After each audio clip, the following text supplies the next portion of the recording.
Now, Turkish police have been heavily using the tear gas, often, though, mixed with pepper spray.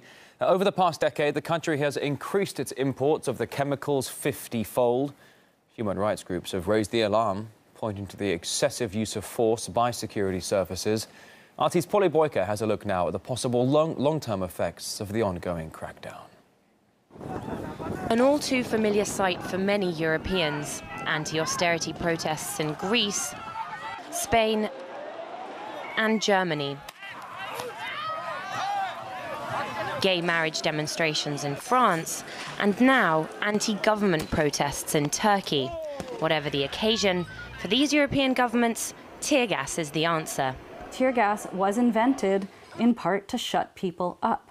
You're thinking about, this is where communication meets politics. We're talking about a technology, a weapon that actually inhibits people from being able to speak, that enters into the throat, that enters into the lungs, that forces people to kind of disperse, right? So it is actually a technology that is the complete opposite of what freedom of assembly and freedom of speech look like. The Geneva Convention prohibits the use of tear gas in international war, and yet it's perfectly legal to use against civilian populations. The problem with all of these agents is their toxicity, and the long-term effects are worked out primarily on sort of, if you like, prime-age adult males. And we know very well that the CS and those other gases affects differentially people who are old, people who are pregnant, people who are sick, and children. The past 80 years have seen reports of lost eyes, cranial damage, and even deaths as a result of tear gas canisters. It's still somehow legal, somehow okay for companies manufacturing tear gas to call themselves non-lethal. Meanwhile, the canisters come with labels on them that say, this is deadly, this could be deadly. And how is that even okay? You see the tear gas being used increasingly and extensively, particularly because of the intense civil unrest which is developing across Europe as a result of the economic crises.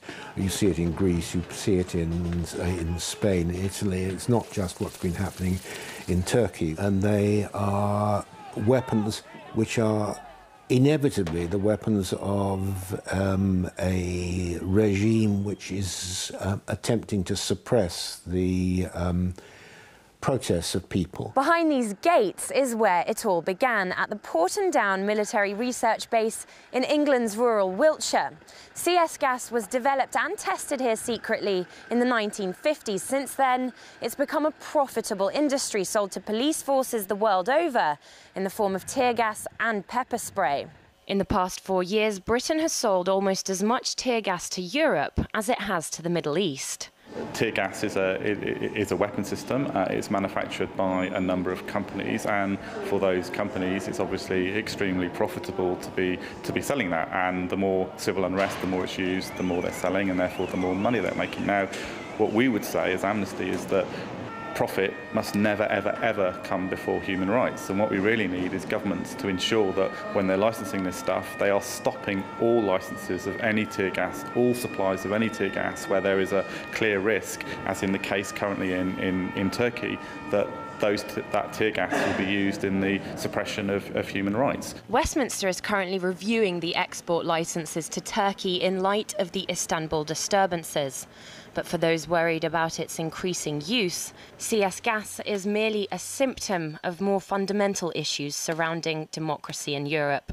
Why are there so many people dissenting right now? Why is it that we've had such a breakdown in supposedly democratic countries that we can no longer have any kind of mediation or dialogue with their population? What kinds of failures of representative government are we seeing that where we go is, should we poison them with tear gas, or should we, take out machine guns and tanks against them? What happened to all the other range of things that exist, between having a conversation and poisoning a population? Polly Boyka, RT, London.